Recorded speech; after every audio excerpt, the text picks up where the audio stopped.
keď tam teda sedím ja, tak si toto teda nedovolia. Toto a toto oklamú ho, že vyslovene povedia niečo, čo zákonník práce nehovorí. Mojou taktikou vždy pri vyjednávaní je unaviť supera.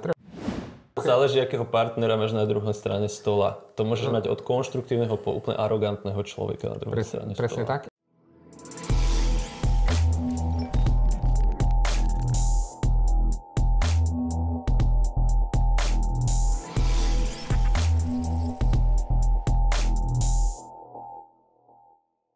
Tomáš, ahoj. Budeme sa zase dneska rozprávať. No teda poviem tému, a kto sme. Budeme sa baviť o tom, na čo dobre sú odbory vo firme, čo dokážu vyjednať. Keďže celý internet nám stále hovorí, že odborári nič nerobia, iba berú peniaze a paktujú so zamestnávateľom. To sú bežné komentáre na internetoch. Takže čo sú odbory, na čo sú dobre, čo dokážu vyjednať, o tom sa budem baviť s Tomášom Mondíkom, ktorý je predseda základnej odborovej organizácie v Slovenskej elektrizačnej prenosovej sústave. A ja som Milan Kuruc, podpredseda ECHOS a zakladateľ občianskeho združenia Pracujúca chudoba. Tému máme, predstavení sme, tak poďme sa o tom baviť. Začneme rovno tvojim príkladom, lebo však ty si odborár priamo z terénu, ja som na zväze, ja som není priamo z terénu. Poďme si povedať, že čo vy vlastne máte kolektívnu zmluvu už roky, že? Presne tak. Kolektívna zmluva vlastne u nás je podľa mňa od vzniku spoločnosti, teda od roku 2002. No, čiže 20 rokov vyššie. Poviem teda pre divákov a pre tých, čo nevedia, čo je kolektívna zmluva. Keď vzniknú odbory vo firme, tak vyjednávajú so zamestnávateľom lepšie pracovné podmienky a lepšie platové podmienky a tie sa potom spíšu do zmluvy. A to je tá kolektívna zmluva. Je to taký tzv. Podnikový zákonník práce a ten musí upravovať tieto veci výhodnejšie ako obyčajný normálny zákonník práce. Čiže to je kolektívna zmluva a ešte to poviem ku kolektívnej zmluve, že vlastne takto si dve strany vedia vyjednať dokument, ktorý má silu zákona. Čiže si viete dohodnúť taký lokálny zákon, akým sa spravujú vaše podmienky. Ja tu mám nejaké veci z vašej kolektívky, tak si to len tak prejdime v rýchlosti, aby sme teda ľuďom ukázali, že čo by nemali, keby v SEPSke, Slovenskej elektrizačnej prenosovej sústave, neboli odbory. Takže chceš niečím začať, alebo budem vyberať položku po položke? Čo môžeme začať takým napríklad základným, čo v kolektívnej zmluve máme, a to je napríklad výška odstupného alebo odchodného. Možno na úvod by sme vysvetlili, lebo to sa dosť často pletie, že kedy vzniká nárok na odstupné a kedy na odchodné. Takže nárok na odchodné vzniká pri vzniku nároku na dôchodok, teda keď zamestnanec má nárok ísť do dôchodku, a teraz je jedno, či to je predčasný alebo starobný, alebo teraz ten dôchodok po 40 rokoch odpracovaných. A odstupné vzniká vtedy, keď prichádzaš v zamestnaní o pracovnú pozíciu. Áno, že dávajú ti výpoveď napríklad, končia pracovný pomer. No pozrieme sa na odchodné, lebo odchodné podľa mňa to je tiež také zaujímavé. Dobre, to sa deje človeku raz za život, lebo raz za život odchádzaš do dôchodku, ale keby ste tam nemali odbory a nevyjednávate so zamestnávateľom, tak zákonník práce ti dáva nárok na odchodné 1 mesiac. Hej? Presne tak. Či si tam 10 rokov, 20 rokov, máš nárok na jednomesačné odchodné. Vy máte vyjednané čo? My máme vyjednané, máme to kategorizované podľa odpracovaných rokov. Jasné. Teda od 5 do 10 máme dojednané 3 priemerné platy, áno. Od 10 do 15 4, od 15 do 25, od 20 a viac rokov 6 priemerných platov. Čiže keď ide niekto napríklad na dôchodok a odpracoval u vás, neviem, 18 rokov, tak má 5 platov navyše. Hej. Ide do dôchodku, dostane dôchodok a plus 5 platov navyše. Ale to je len odchodné. On môže odchádzať zároveň aj s odstupným, aj s odchodným.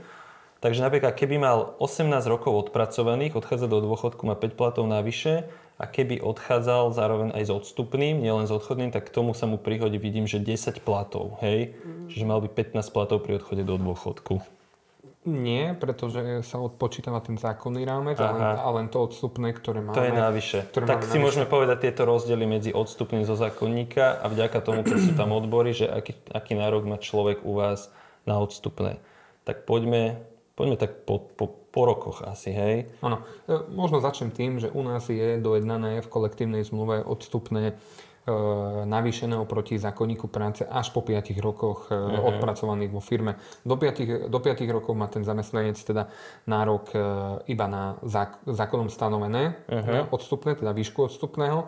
Takže keď sa bavíme o zamestnancovi, ktorý je v pracovnom pomere do 2 rokov, teda od začiatku do 2 rokov. Áno, u vás v pracovnom pomere. Áno, tak má nárok na zákonné odstupné jeden mesiac. Jeden mesiac pri odchode dohodou, hej. Od 2 rokov do 5 rokov sú to 2 mesiace zo zákona a potom začína fungovať kolektívna zmluva. Čo ste vy vyjednali a poďme si to porovnať. Čiže od 5 do 10 rokov, keď robím v Sepske a odchádzam, končím pracovný pomer dohodou, tak mám 3 mesiace zo zákona, ale vy ste vyjednali 6. Plus 3. Plus 3, čiže dokopy 6. Čiže namiesto 3 odchádzam so 6 platmi. Keby som robil 10 až 15 rokov, tak zo zákona by som dostal 4 mesiace odstupné, ale vďaka vám dostávam dokopy 9. 9, takže 5 navyše. 5 navyše a 20 rokov a viac je, zo zákona mám 5 a v rámci vyjednávania ste dosiahli, že 12, čiže o 7 navyše. Ale to iba keď odchádzaš dohodou a keď pozerám, že odstupné výpovedou, tak je rovnaké. Tak je zákonné. Áno, tu zamestnávateľ v zásade je toho názoru, že chce sa, respektíve preferuje to, aby sa u nás ukončil pracovný pomer dohodou, aby to nešlo výpovedou, lebo potom, ak to je výpovedou, tak chce sa týmto vyhnúť prípadným súdnym sporom. A on vlastne... A motivuje toho zamestnanca sa dohodnúť, pretože mu ponúka to odstupné, to teda navýšené. A dodržiava to, nedáva tie výpovede, aby sa vyhol odstupnému. Dáva tie dohody. Práve, že chce sa vždy dohodnúť. Super. Dobre, a to sú ale také veci, že vieš, odchod do zamestnania, teda odchod do dôchodku sa deje raz za život, odchod do zamestnania sa tiež nedieje každý deň, takže to sú také pálky, ktoré dostaneš raz za čas. Čo tí ľudia dostávajú v priebehu rokov? Akože napríklad vy vyjednávate asi aj zvyšovanie miest každý rok, nie? Presne tak. To je taká každoročná činnosť odborárska. Povinná jazda. Vyjednať valorizáciu platov na ten rok nadchádzajúci.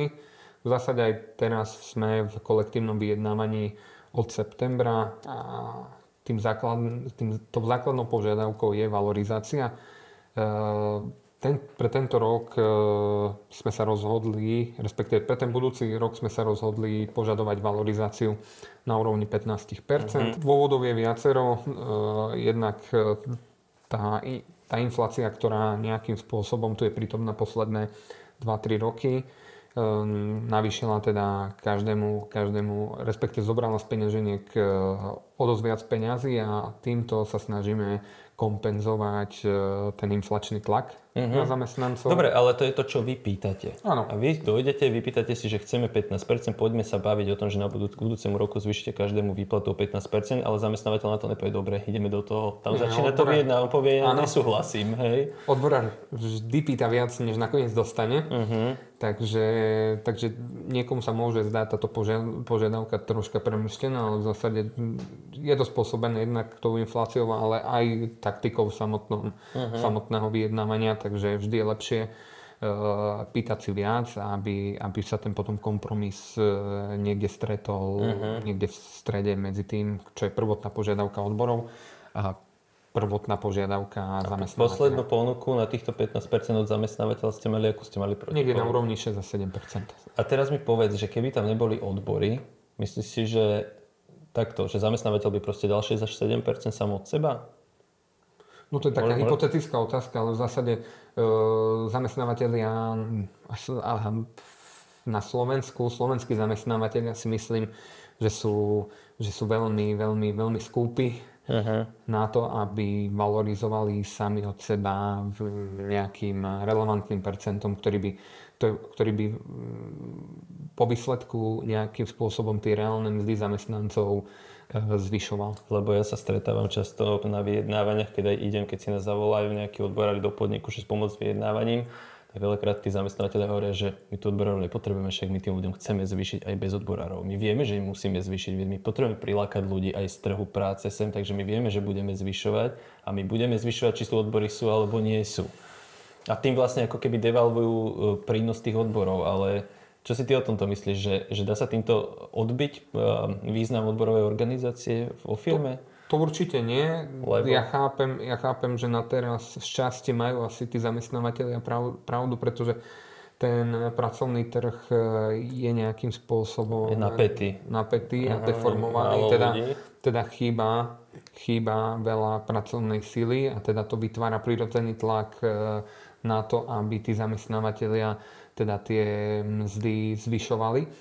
Ale treba si uvedomiť, ak tá protistrana, teda myslím, zamestnanci nie sú združení v nejakom väčšom celku, nemajú tam svojich zástupcov, nejakých tých svojich vyjednávačov, tak ja si nemyslím, že absencia odborov by naopak tých zamestnávateľov nejakým spôsobom presvedčila v to, aby to percento dávali vyššie. No, lebo skôr to je naopak. Ja si to tiež myslím, lebo ja chápem, že niektorí zamestnávateľ, alebo zamestnávateľ aj vo všeobecnosti, nielen niektorí si uvedomujú, že musia niečo zvýšiť, ale ja to na tom vidím, na tých vyjednávaniach, že aj keď nehrozíš priamo štrajkom, ale už len tým, že tam chodíš, tlačíš na nich, piliš im uši, argumentuješ, tak oni majú tendenciu potom to percento o niečo posunúť vyššie, než čo by dali oni sami. Aspoň ja to tak vnímam. Neviem, áno, a je to prirodzené, pretože teda tie odbory ich tlačia do diskusie, pýtajú si rôzne informácie, rôzne data, ako stojí firma na tom, aké sú čísla vo firme, aké majú plánované zisky do budúcna a podobne. Takže vlastne keď ten odborár si robí tú prácu dobre, dokáže si vypýtať dostatok informácií na to od toho zamestnávateľa. Ten zamestnávateľ aj v zmysle zákonníka práce je v zásade povinný reflektovať na tie požiadavky a poskytovať informácie do toho kolektívneho vyjednávania. A vtedy veľa zamestnávateľov vlastne prichádza na to, že vlastne tým odborom dáva náboje, ktoré potom ten odborár, ak je teda šikovný, tak vlastne strieľa hneď po nich a myslím si, že toto je cesta, lebo musí v tom kolektívnom vyjednávaní byť poctivá diskusia o tom, čo si môže firma dovoliť, čo si nemôže dovoliť. Šikovný odborár taktiež si nemyslím, že chce svojimi požiadavkami zrujnovať ako keby firmu, pretože tým ohrozuje zamestnanosť v tej firme. Takže aj ten odborár ako keby vždy musí mať nejakú mieru, ale to poznanie tých dát ho predurčuje k tomu, aby tú mieru mal. Pretože bez tých údajov ja si neviem nastaviť tú stratégiu a fakt by som bol zlý odborár, keby som požadoval niečo, čo fakt môže nejakým spôsobom do budúcna spôsobiť problémy tej firme. No ja som ešte nezažil prípad, že by kvôli odborom skrachovala firma. To sú proste vždy také mýty, to sa proste nedeje a takisto si myslím, že už je dávno preč doba, kedy odborári prišli, jak v minulosti a si takto vycúcali z prsta nejaké číslo a išli do toho s nejakým číslom, že a prečo? No, lebo tak sme si vymysleli, hej, že teraz to musíš mať podopreté argumentami. A tiež si myslím, že v záujme zamestnávateľa informácie poskytovať, aby mal na druhej strane kvalifikovaného partnera, s ktorým sa vie racionálne o tom baviť. Lebo tak si myslím, že keď sú obidve strany konštruktívne, tak sa vedia normálne racionálne baviť a vieme, kde sú možnosti. Toto, ja napríklad osobne som teraz nedávno zažil zase takú situáciu, že ja vyjednávam kolektívnu zmluvu vyššieho stupňa pre 5 energetických firiem a niekedy som mal taký pocit, že či vlastne. Lebo oni vždy môžu, tí zamestnávateľia, tí 5 zástupcovia tých firiem mi tam hovoriť, že proste nedáme a hotovo. A ja de facto nemám nejaké zásadné páky, lebo asi ťažko zorganizujem štrajk v 5 firmách. Ale vidím normálne na tom vyjednávaní, že my prídeme s nejakým číslom, s nejakou požiadavkou, že pýtame, ja im vymyslím si, že teraz, pýtali sme, že 12%, oni prišli s tým, že nie, bude tam 0, nedáme vám nič, ani tam nechceme, aby tam nejaké číslo bolo. Hodinu trvala argumentácia tam a späť, s tým, že sme sa dohodli, že od nejaký mesiac a pol alebo mesiaca znovu stretneme a potom mi hlavná vyjednávačka hovorí, že normálne rozmýšľala, že či sa znovu stretneme, lebo stále nevedela, že aké číslo nám ponúknú a bolo jej blbé ísť na vyjednávanie bez čísla, lebo sme sa dohodli, že s nejakým číslom predsa len prídu. Čiže už len taký tam mäkký tlak, že chodíme, pýtame, vysvetľujeme, požadujeme, na nich pôsobí v tom zmysle, že oni potom majú potrebu aspoň nejakým spôsobom výjsť v ústrety a s niečím prísť a potom aj samozrejme s niečím prišli. Samozrejme sme sa nedohodli, tak pokračujeme ďalej v tých kolách. Ale že chcel som tým ukázať, že aj keď to vyzerá z pohľadu nestranného pozorovateľa tak, že však on vám povie, že kašlem na vás, nič vám nedám, tak to tak ľahké není, lebo vždy, keď máš takto oproti sebe človeka, on niečo furt požaduje, tak ty máš aj tendenciu nejak mu asi výjsť v ústrety alebo nejak prihľadať na tie argumenty. Nedá ti to proste. No, možno poviem to, čo by som nemal, ale mojou taktikou vždy pri vyjednávaní je unaviť supera. Treba si uvedomiť, že tí manažeri v zásade majú kopu iných činností, ktorým sa potrebujú venovať. Toto ich viac otravuje, než... A toto je pre nich do istej miery aj otravné a teda časovo náročné a v zásade si myslím, že toto je vhodná stratégia pre každého jedného odborára, respektíve také odporúčanie by som dal. Nevzdávať sa, argumentovať dookola. My máme čas. My sme vždy tak nastavení, že my máme čas, že ja presne toto si myslím, že to aj trošku sa tak odlišuje skúsený odborár od neskúseného, že sa nechá zatlačiť ten neskúsený časovým nejakým tlakom a stresom, že už sa musíme dohodnúť, už nemusíme. My to pekne potiahneme, kým proste sa naozaj nedohodneme nejak, aby sme boli obidve strany spokojné, hej. Treba si taktiež uvedomiť, že aj to, že sa nedohodneme ku koncu dňa, že fakt nás to už potom po tých 3-4 mesiacoch prestane baviť. Jednak sú tam mechanizmy, ktoré potom nastupujú, ale v zásade aj ten manažér si uvedomuje, že vysiela negatívny signál voči svojim zamestnancom. Áno. Odborári to môžu komunikovať ďalej. A teda spôsobuje aj nejakým spôsobom frustráciu alebo demotiváciu tých zamestnancov ďalej vykonávať svoju prácu dobre. Možno niektorí keď si to tak zvážia, tak hľadajú zamestnanie niekde inde, keď vidí, že zamestnávateľ je v zásade alebo nie je schopný vygenerovať s tými odborármi nejakú zmysluplnú dohodu. Takže možno pre oko nezainteresovaného diváka sa môže kolektívne vyjednávanie javiť ako niečo úplne jednoduché, ale v zásade to má toľko detailov a toľko... To vôbec nie je jednoduché. A to hlavne nie je jednoduché. Záleží, akého partnera máš na druhej strane stola. To môžeš mať od konštruktívneho po úplne arogantného človeka na druhej strane stola. Presne tak. A súčasne si treba uvedomiť, že niektorí odborári, respektíve tí funkcionári v odboroch sú uvoľnení na výkon funkcie predsedu. Že nemusia pracovať popri robení odborárčiny. Tak. Hej? Alebo potom sú ako ja vlastne nie som uvoľnený a teda normálne pôsobím u zamestnávateľa na pracovnej pozícii, takže ja mám svoje pracovné úlohy. A vždy si treba uvedomiť, že ja keď prichádzam na kolektívne vyjednávanie, áno, ako odborár na kolektívnom vyjednávaní vždy na to upozorňujem protistranu, že ja som tam partner, nie ich podriadený. V pracovnom pomere si podriadený, ale na vyjednávaní si rovnocenný. Áno. A tu sa tiež prejavuje tá skúsenosť a možno v istom momente aj dravosť alebo nie submisivita. Myslíš tvoja? Áno. Na to, že človek si to musí oddeliť, aj v tomto je náročné, že keď si uvedomíte, že zastupujete všetkých zamestnancov vo firme a potrebujete niečo vyjednať, tak v zásade tam už sa nedá k tomu zamestnávateľovi pristupovať alebo k tým manažerom ako k svojim nadriadeným, ale ako k nejakej protistrane. Obchodné rokovanie. Ako obchodné rokovanie. A niektorí manažeri teda po ukončení kolektívneho vyjednávania vám to môžu v istom čase aj spočítať. Takže osladiť ti život v tom pracovnom pomere. To sa ti nestáva? Alebo už sa to nestáva? Nie. Ja som s týmto zatiaľ problém nemal. Aj keď boli nejaké pokusy, tak v zásade vždy som to vyargumentoval to, že odbory sú odbory, môj pracovný pomer je... To sú dve oddelené veci. To sú dve oddelené veci a nech ten manažer je profesionál a nech to rešpektuje. Ja na to inú odpoveď nemám. V zásade niekto tých zamestnancov zastupovať musí a ich požiadavky taktiež. No a v tomto momente v SEPSe som to ja, no tak sa musím zhostiť tej úlohy najlepšie ako viem. Poďme ešte k tomu, čo máte dojednané v SEPSke.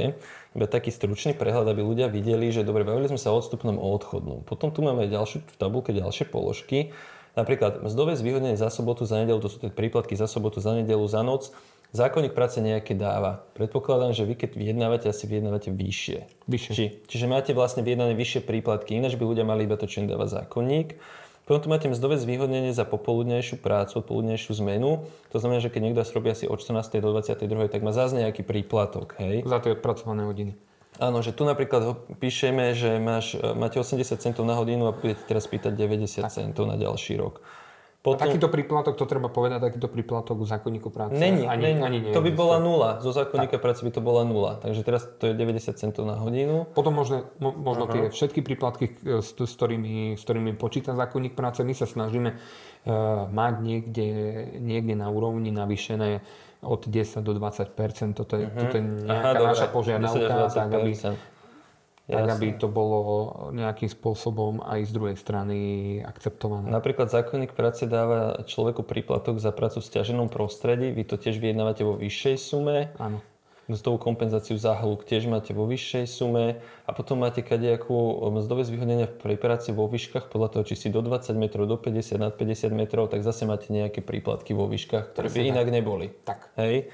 Jasné. A je to vďaka tomu, že odbory to pýtali a to dojednali. A dostalo sa to do kolektívky. Nejakým spôsobom historicky, ja tú historickú pamäť nemám až takú dlhú, aby som si pamätal, že v ktorom roku toto bolo dojednané nad zákonník práce. Ale aj ty, asi aj u vás sa to tak traduje, ten úzus, že nejde sa pod vyjednané na ďalší rok. Že to, čo sa už vyjednalo, ostáva a v ďalšom roku sa iba buď pridáva alebo zvyšuje, ale neberieme už z toho, čo sa tam dojednalo, lebo tá kolektívna zmluva sa rokmi buduje, aj tie benefity sa budujú. Vždy je len niečo možné pridať, keď sa bavíme s vedením, ne všetko sú ochotní dať naraz, tak tým pádom vlastne, keby napríklad oni povedali, že zrušíme mzdové zvýhodnenie práce vo výškach, asi by ste boli tvrdo proti tomu, keďže to tam roky už je. Tvrdo proti tomu. Je možné, že keby sme už nezamestnávali takých zamestnancov, ktorí pracujú vo výškach, tak by sme s tým súhlasili. No jasné, lebo by to nemalo opodstatnenie. Presne tak, ale dovtedy určite s týmto netreba vôbec ani kalkulovať, ani počítať. Zákonník práce dáva človeku aj nejakú mzdu za pohotovosť. Hej.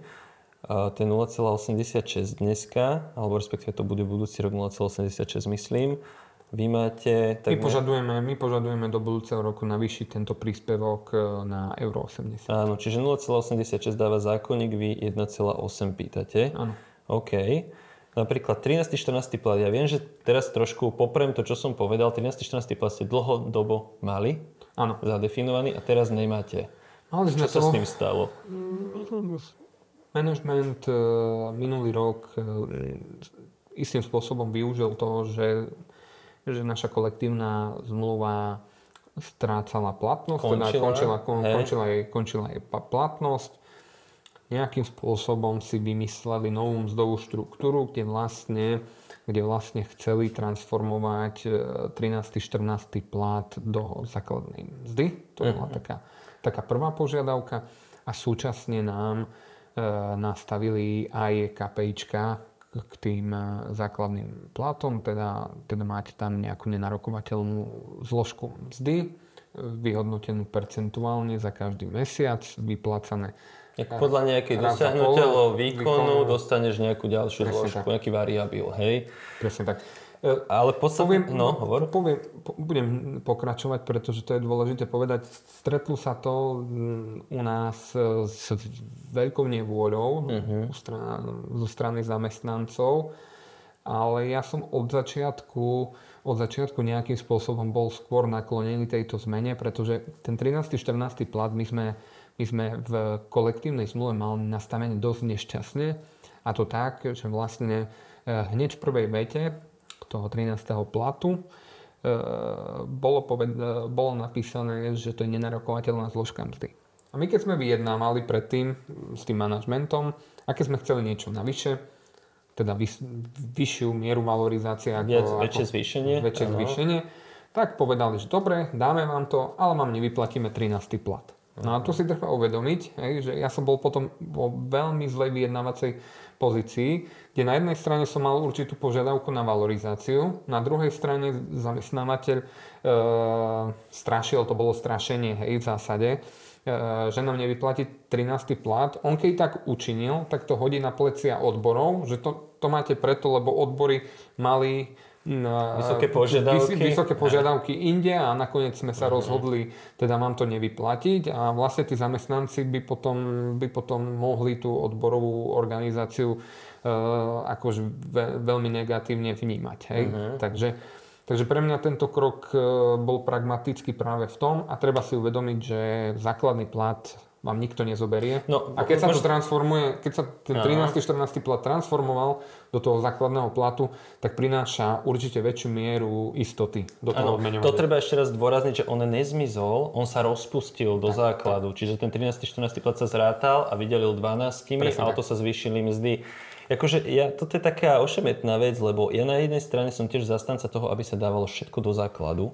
Lebo čím viac dostaneš do základu, z toho sa odvíjajú všetky príplatky, kadejaké mzdové zvýhodnenia a tak ďalej. Valorizácia sa počíta. Valorizácia sa počíta, keď povieme na budúci rok, že žiadame 5% zvýšenie, tak zase zo základu, ktorý už je vyšší a tak ďalej. Ale zase ľudia sú takí, evidentne, keď sú roky zvyknutí, že pred dovolenkou dostanú jeden celý plat, alebo pred Vianocami jeden celý plat, tak potom im to chýba, lebo oni si to potom neodkladajú 6 mesiacov. Ale ja hovorím, že dajme to do základov tiež, lebo vám to povýši všetko, aj do budúcna sa ten základ zvýši, z ktorého sa potom bude vypočítavať zase rast. A nič vám nebráni tomu o rok, o 2, o 3 zase prísť požiadavkou zavedeme aj 13. 14. plat. Jeden už bude rozpustený a možno sa vám podarí zaviesť 13. a o pár rokov zase 14. Čiže zase sa to pomôže. Dobre, že to spomínaš. Toto je aj plán alebo vízia odborov našich na sekce do budúcna nejakým spôsobom znova sa pokúsi ten 13. alebo 14. plat dostať do odmeňovania, do kolektívnej zmluvy. Ale tak, aby nám nerobil tú šarapatu, ktorú nám robil v minulosti, že tam bola nenarokovateľná zložka mzdy. A súčasne by som povedal, že tie 13. 14. platy, ja to vnímam, pretože robím si ja bežne prieskumy v iných firmách, kde sú popísané benefity a veľa firiem teda uvádza napríklad aj 13. 14. plat. Ale to je taká sinusoida. Hej? Že pár rokov zamestnávateľ drží 13. 14. plat, potom to transponuje do základnej mzdy, potom zase zavedie. Je to taká sinusoida nekonečná, takže nemali by sa toho obávať. Ľudia len nejakým spôsobom si na ten nový mzdový systém zvyknúť.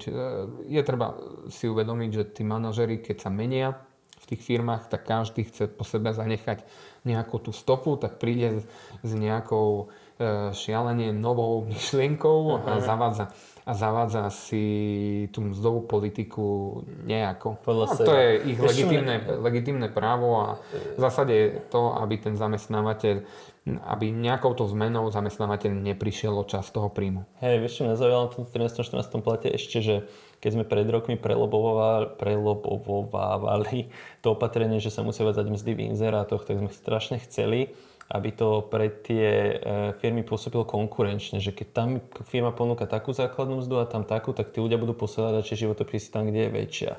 A vôbec mi nenapadlo, že to bude mať vlastne dosahy na tieto 13. 14. platy a variabilné zložky mzdy, lebo potom som zistil na tých vyjednávaniach, že tým, že tie firmy musia uverejňovať mzdy v inzerátoch, a ľudia už vlastne odmietajú reagovať na inzeráty s nízkymi mzdami, tak oni boli nútené zvyšovať mzdy v inzerátoch. Lenže jak to budú robiť? Že či vlastne zvýšime vôbec základnú mzdu, čo nechceli robiť, lebo im to zvyšovalo náklady, tak začali presúvať z variabilnej zložky do základu, čo predtým nebolo ani chyro, ani počuť, ani nič, že vždycky hovorili, nie, musíme mať veľkú variabilnú zložku, lebo my podporujeme výkon, malý základ, nech sú ľudia motivovaní, Došli mzdy v inzerátoch, zrazu poďme to dať všetko do základov, čo je vlastne veľmi pozitívny efekt, čo som veľmi rád. A potom došlo toto, že dajme 13. 14. plat do základov, aby vlastne opticky vyzerali tie mzdy v tých inzerátoch vyššie. Oni reálne tie základy sú vyššie, len hovorím, že ten 13. 14. plat je tam rozpustený. Čiže dobre, že si to povedal, pretože toto bola tiež jedna z hlavných motivácií nášho manažmentu. To rozpustiť, aby opticky zvýšili tie základné mzdy, ktoré potom sa objavujú v pracovných inzerátoch. Takže to bola jedna. Akože ja sa z toho teším, lebo proste nutíme tých zamestnávateľov dávať tým ľuďom tie peniaze do základov a zároveň stále to podľa mňa nestačí a stále nemajú dosť tých životopisov, stále tých uchádzačov není dosť, takže budú nútení zvyšovať tie mzdy ďalej. Dobre, 13. 14. plat je jedna z takých vecí, čo môžu napríklad odbory dohodnúť, ak to teda firma sama od seba neurobí a odbory je pília uši. Potom sú to rôzne odmeny, to s tým sa často stretávam, že sa dohadujú nejaké jednorazové odmeny. Napríklad jeden náš kolega z inej základnej organizácie z teplárny dohodol 3-tisícový bonus ročne, hej, rozdelený do 3 častí behom roka, čo je úplne úžasné. Hej. Okrem toho, že sa mu podarilo dojednať zvýšenie miest, tak ešte 3 000 len tak akože bonus po 3 roky 3 000, čiže 9 000 to bude za 3 roky, čo je výborné. Bez odborov by sa to nestalo. Predpokladám, že asi aj vy dohadujete asi nejaké odmeny alebo bonusy, alebo My tam či? máme nejakým spôsobom popísané, aké fondy má vlastne zamestnávateľ nejakým spôsobom tvoriť. Aha, jasné, už viem. Ale musím povedať, nejako historicky sa nám nikdy nepodarilo nejakým spôsobom prelobovať, aby sme rovno do kolektívnej zmluvy dali výšku toho jednotlivého fondu alebo tých fondov, ktoré tam máme dohodnuté a súčasne ani mechanizmus ich vyplácania. Čiže nepodarilo sa vám zatiaľ dojednať presné pravidla, kedy má kto na čo nárok a je to zatiaľ na svoju vôli zamestnávateľa. Jasné, no to je výzva. Ďalšia vec je zaujímavá, že sociálny fond, to si mnohí neuvedomujú, že sociálny fond je povinný zamestnávateľ tvoriť, ale keď sú tam odbory, tak musí s nimi dohadovať tvorbu a dohadovať aj, jak sa bude čerpať a vyplácať. A to je podľa mňa veľmi veľký vplyv tiež odborovej organizácie, kde vie zasiahnuť do toho, že na čo sa ten sociálny fond vie použiť, lebo bez dohody s odborovou organizáciou on to nevie použiť. On nemôže svojvoľne povedať, dám to na toto. Sa musí dohodnúť s odborovou organizáciou. A vy to využívate napríklad na čo tento sociálny fond, že kam to vydávate? My máme zadefinované asi 8 alebo 9 príspevkov. Aha, stačí 2-3, len aby ľudia vedeli, že na čo sa to používa. Tak napríklad máme príspevok na dopravu. A to vo výške, pre každého zamestnanca vo výške 30 eur mesačne. A bez ohľadu? Respektíve 40 eur. Potom tam máme príspevok pre každého zamestnanca mesačne na regeneráciu pracovnej sily. A to vždycky ide ľuďom do výplaty, hej? Ano. Navyše, jasné. Prípadne asi typujem, že aj nástravné im dávate, lebo to sa Ano, väčšinou automaticky prispieva zo sociálneho fondu. A DDS-ky sú podľa mňa zaujímavá vec, to je dobrá vec dohadovať. To asi dohadujete, či? Dohadujeme presné pravidlá v zásade. Neviem, či mám začať tým, že čo je doplnkový dôchodkový... Áno, to je ako keby tretí pilier, že sporenie na dôchodok, ešte ďalší tretí pilier. To znamená, že zamestnanec si trošku z toho odloží, ale raz toľko alebo ešte viac mu dá zamestnávateľ k tomu. Historicky to vzniklo, že vlastne to malo byť len to také tvoje dobrovoľné sporenie, že ti zamestnávateľ bude dobrovoľne zrážať zo mzdy napríklad 30 eur mesačne a zasielať na DDS-ku, takže vlastne ty si tam dobrovoľne sporíš na ten nejaký dôchodkový účet. Potom nejakou zmenou zákona mohol začať prispievať aj zamestnávateľ. A tuto začína byť zaujímavé pre nás odborárov, pretože so zamestnávateľom sa viete dohodnúť, koľko vám tam bude posielať. Tých mechanizmov je strašne veľa. Buď si stanovíte pevnú čiastku so zamestnávateľom, že každému zamestnancovi odvedie napríklad 50 eur. Alebo to naviažete, tak ako to máme my, na percento z hrubej mzdy toho zamestnanca. Čiže vlastne zamestnávateľ ešte prispieva navyše zo svojho zamestnancom na dôchodok. Na dôchodok. Hej. Čo akože podľa mňa... A toto je celkom akože už dnes zaužívaný benefit. A myslím si, že si to aj tí zamestnanci si na to aj zvykli a už sa aj na základe tohto parametra rozhodujú, ku ktorému zamestnávateľovi. Je to dobrý benefit, áno. Teda budú sa uchádzať o prácu alebo nebudú. Hej. Aj my to máme u môjho zamestnávateľa, je to super. Máte tu dobrých vyjednávačov. Áno, tiež vyjednávame kolektívku.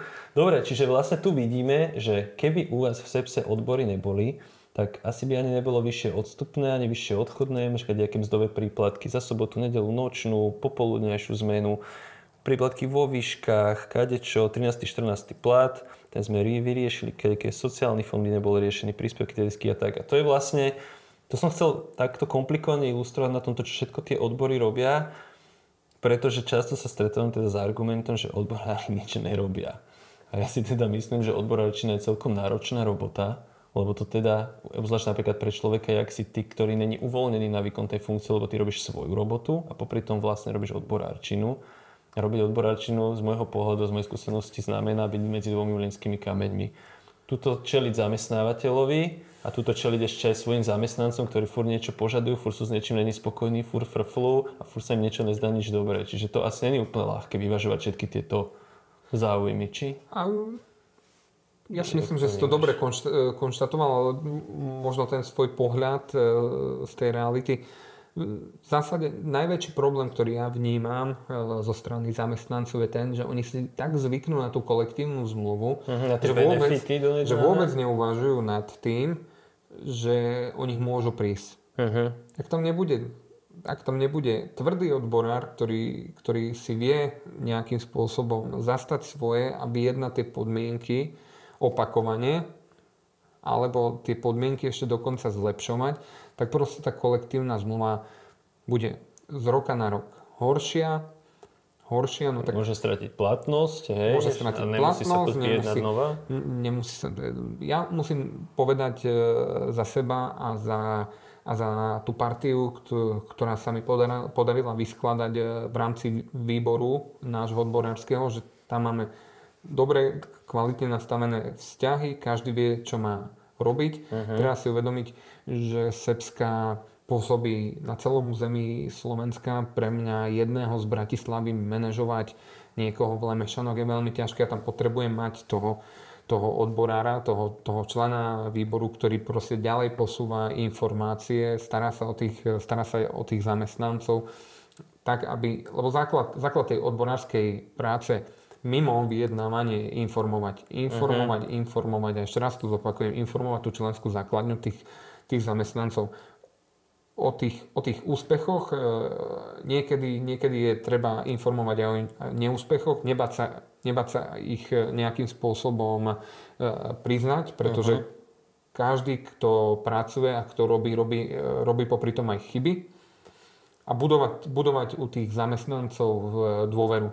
To je základ. Odborár bez dôvery svojich členov, respektíve zamestnancov, stráca akýkoľvek zmysel. Pretože je nutné za sebou cítiť podporu, že tú podporu tí vyjednávači majú a keď tú podporu cítime, tak môžeme byť ešte asertívnejší, ešte priamejší, dôraznejší v tom vyjednávaní. Je to tak, lebo ja sa akože často sa s tým nestretávam, ale stretávam sa s tým, že niektorí odborári sú takí, že sú zvyknutí, už sa navzájom poznajú s tým zamestnávateľom, to neznamená, že s ním paktujú, ale už sa navzájom poznajú, už s ním riešia to vyjednávanie a zabúdajú na tú komunikáciu na členov.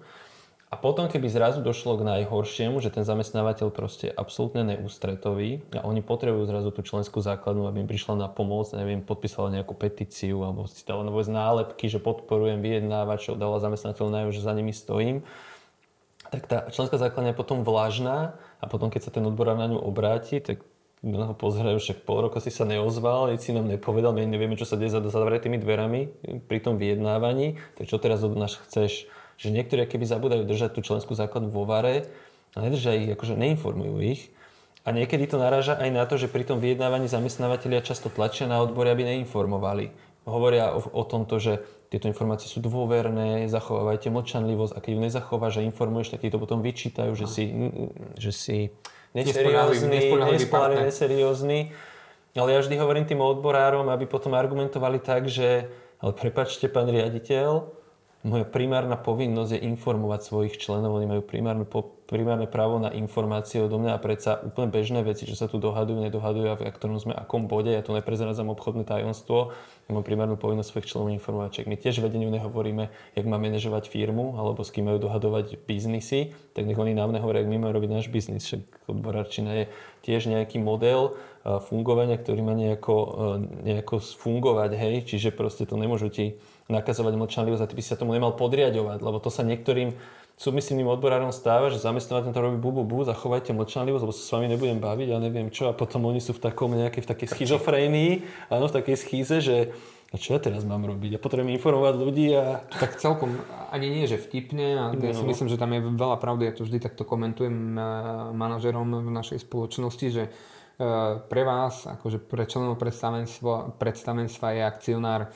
minister financií Slovenskej republiky. Pre mňa sú akcionári všetci členovia základnej organizácie. To je dobrá metafora. Teda tak, ako vy počúvate to, čo vám hovorí minister, tak ja budem počúvať tých zamestnancov. Čo ti hovoria členovia. Presne tak, ktorých mám združených v tej základnej organizácii. Takže to je úplne jednoduché.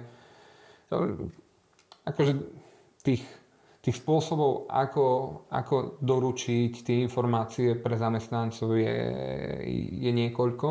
Ale ja, čo som si všimol z minulosti, tak niekedy aj odborári sami na seba pletú bič tým, že preženú vlastne tie návrhy.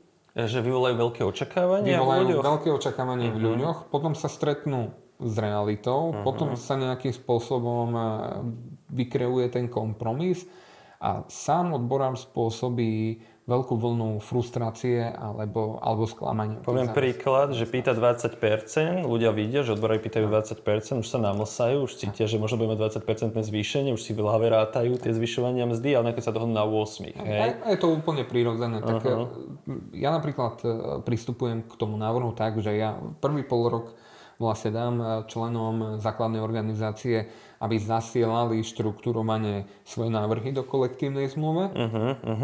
Jasné. Potom ich výbor nejakým spôsobom prežuje v odzovkách. Určíme si nejaké priority podľa skladby zamestnancov, respektíve podľa členov, pretože, poviem to ináč, členskú základňu tvorí v našej firme od robotníka cez technika, analytika, špecialistu, vedúceho odboru až výkonného riaditeľa. Všetky tieto kategórie ľudí ja mám v odboroch. Hej? Len potom ja si musím robiť aj tú štatistiku, že koho najviac zastupujem. Ja keď mám tých tarifných zamestnancov najviac, potom pomenej tých špecialistov, menej ešte tých vedúcich a úplne ako šafránu výkonných riaditeľov, tak ja musím byť náchylnejší, vypočuť si tie návrhy, respektíve prioritizovať tie návrhy, ktoré sa nejakým spôsobom dotýkajú čo možno najširšej členskej základne. A takto sa snažíme robiť, aby sme pokryli požiadavky celej členskej základne, ale musíme si tam určovať priority, že čo je pre čo možno najviac tej členskej základne najväčšou prioritou. A vtedy to má zmysel, pretože potom tí ľudia cítia, že vlastne si zastávame fakt tú väčšinu, ktorú máme zastupovať. Čiže vlastne, keď to tak zosumarizuješ, tak jedna stratégia je unaviť supera, partnera, nechať sa vlastne dotlačiť nejakou časovou tiesňou už do nejakého kompromisu, informovať tú členskú základňu a kľudne aj nadsadiť nejaké požiadavky, aby bolo z čoho zrážať. Lebo ja som kedysi tak rozmýšľal, že prečo vlastne my nepovieme rovno toto chceme a hotovo a nepolavujeme z toho. My vám naozaj hovoríme, čo chceme. Nejdeme ani s vyšším číslom, ani nič, lenže oni potom to nemajú tendenciu oceniť, oni naozaj tlačia, aby si to zase znížil. Hej. Lebo veľakrát pri vyjednávaní ty ideš s týmto, hovoríš si, tuto sa uspokojím, tuto mám nejaký rozsah, ktorý sa viem pohybovať. A ja som si myslel, že však povedzme, že toto chceme, toto je vážne, čo chceme, nič viac, nič menej. Nebudeme sa o tom, akože nebudeme z tohto znižovať, ale oni to potom tlačia do toho znižovania, že ty si normálne nútený nadsadzovať to číslo. To kolektívne vyjednávanie musím povedať z mojej skúsenosti niekedy pripomína turecký bazár. No presne, akože to sa mi nepáči, ale tak bohužiaľ takáto je teraz kultúra vyjednávania u nás. OK, a ešte teda posledná otázka na teba, keďže si z terénu, že je to teda podľa teba ľahká robota, odborárčina? Určite nie je ľahká, ale pre každého jedného zamestnanca alebo človeka je strašne obohacujúca. A poviem zo pár vecí. Oboznámite sa s zákonníkom práce. Či si ho študujete alebo neštudujete, proste to sa na vás nalepí, tie informácie zo zákonníka práce. Potom ste nachylnejší sledovať dianie na tom pracovnom trhu. Teda myslím si, že dnes mám celkom dobré znalosti o iných firmách pôsobiace v energetickom trhu. Viem, aké sú tam podmienky, pretože si to pravidelne pozerám. Súčasne na nezaplatenie je samotné vyjednávanie, pretože keď vyjednávate s manažermi, ktorí sú manažermi, pretože proste vedia vyjednávať, a to je jedno, či vyjednávame kolektívnu zmluvu alebo nejakú zmluvu niekde inde, tak sa zdokonalujete v tomto. Čiže zdokonaluješ sa vo vyjednávaní vôbec. A potom primárne každý odborár si myslím, že má v sebe, že chce po sebe niečo zanechať a ja musím povedať, že ja nemám rád krivdy. a tie krivdy tou odborárskou prácou ja viem celkom dobre eliminovať. Ak teda ten zamestnávateľ sa nespráva tak, ako by mal, tak ja som rád, že si môžem tých zamestnancov teda zastať a to ma akože nejakým spôsobom naplňa. Áno, to viem, ale ako ty neriešiš len kolektívnu zmluvu, aby sme ešte povedali toto, tak odborár dennodenne rieši hociaké problémy, čo sa stanú na pracovisku, keď napríklad zamestnávateľ, poviem teraz, že začne polovať po nejakom zamestnancovi, hej. Ty môžeš aj sprevádzať zamestnanca na personálne oddelenie a hneď sa to personálne oddelenie k nemu spraví, než keď si tam prítomný, hej. Pri prerokovaní organizačných zmien zamestnávateľ musí prerokovať organizačné musí zmeny. vysvetliť, prečo ju robí, za akým účelom a ty môžeš do toho hovoriť, hej. Ja v minulosti som zaviedol také pravidlo, že vlastne potom, keď sa jedná už o prepúšťanie tých zamestnancov, že tým zamestnancom teda rúšia pracovné miesto, tak v zásade zamestnávateľ má 3 možnosti. A to buď sa vykreovať nejakú dohodu, teda ukončiť pracovný pomer dohodou. S tým lepším odstupným. Výpovedou, alebo je tam ešte ponuková povinnosť, že je ochotný. A si predstavte tú situáciu bežného zamestnanca, keď je sám, oproti má svojho manažéra, nejakú šéfku ľudských zdrojov, alebo generálneho riaditeľa a oni tam akože tými peknými frázami naučenými rozprávajú o tom, ako im to je ľúto, ale že to musíme takto spraviť. To je ten lepší prípad. Potom je plno prípadov, kedy tlačia na tých zamestnancov. A keď tam teda sedím ja, tak si toto teda nedovolia. A keby si aj dovolili, tak proste patrične na to zareagujem. Pretože ja som znalý toho zákonníka práce do určitej miery. Ten bežný zamestnanec sa s zákonníkom práce stretne fakt, že minimálne a určite ho nemá naštudované pred takýmto stretnutím. Áno.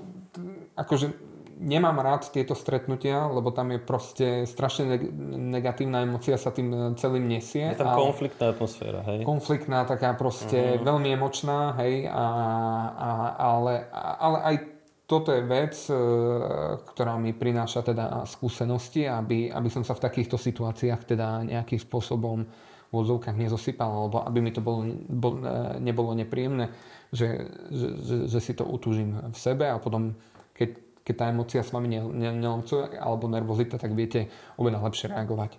Hej, upevňuje to trošku toho človeka, tak zbudováva. Ale ešte k tomu zákonníku práce, že nielen, že zamestnanci nepoznajú zákonník práce, ale nestretávajú sa s ním, alebo mu nerozumejú, ale keď idú na nejaké stretnutie s generálnym riaditeľom a s personalistkou, tak oni mu nakúkajú väčšinou tomu zamestnancovi, že zákonník práce hovorí toto a toto, oklamú ho, že vyslovene povedia niečo, čo zákonník práce nehovorí, že keď toto nepodpíšeš, nebudeš mať nárok na hento, na tamto, hej, a on to podpíše, pretože však zamestnávateľ povedal, že toto je v zákonníku.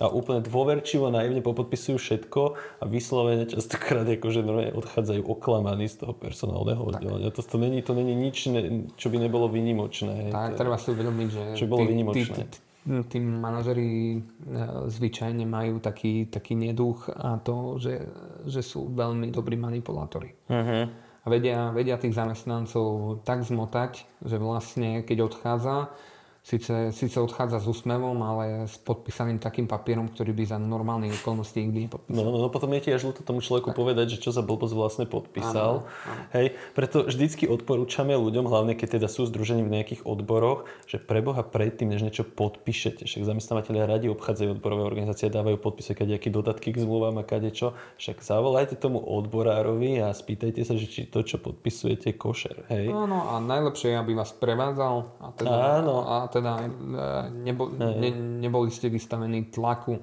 len tým, že protistrana sú tam traja proti vám, lebo potom sa ťažko domôžete tej svojej pravdy. Presne, lebo tým zamestnanci majú tendenciu robiť to, že to podpíšu, lebo sa cítia pod tlakom, alebo že musia a potom, keď to podpíšu, sa idú pýtať na to, treba z odborára, že čo som to vlastne podpísal a čo s tým viem teraz urobiť. No, akože nič. No dobre, akože myslím si, že to je také pekné intro do toho, aký význam má odborová organizácia v podniku. Chceš niečo dodať? Alebo to ukončíme? Ja neviem, možno, keďže je taký predvianočný čas. Aha, vidíš, vlastne predvianočný čas. Ja som pozorný. Možno zaželať všetkým šťastné a veselé, všetko dobré do nového roku. A nech si pekne oddychnú počas vianočných sviatkov. Áno, a ja všetkým prajem pekné prežitie vianočných sviatkov a veľmi kvalitné a dobré zvyšovanie miest v budúcom roku. Ahojte. Ahojte.